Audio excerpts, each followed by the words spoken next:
Canada geese in flight. Their graceful images against the backdrop of a frozen landscape signify that spring is near. It's welcome news, and Minnesotans greet the first of the winged messengers bearing food.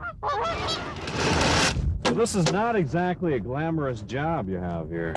No, it isn't, but somebody has to do it. Enter Armand Tufink, a senior citizen volunteer at Como Park. And as long as they get fed, they won't leave. And it's what happens after they're fed. Yeah, and then we have to take care of the residue. They defecate somewhere between 50 and 60 times a day.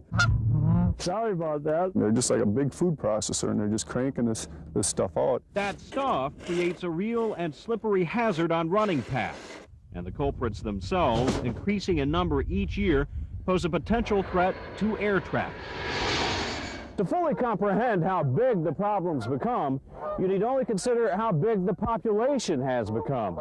It's grown from a mere 450 geese back in 1968 in the metro to 24,000 last year, and that's before breeding. The Department of Natural Resources has been rounding up 4,000 geese each year in the Twin Cities and locating them elsewhere.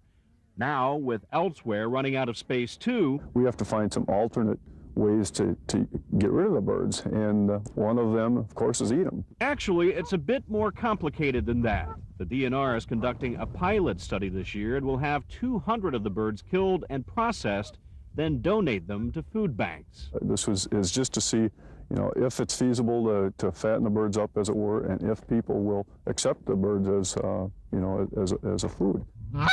Animal welfare advocates argue there are more humane solutions to the problem, but supporters counter if a goose is cooked to satisfy the hunger of the needy, it's not just humane, it solves two problems instead of one.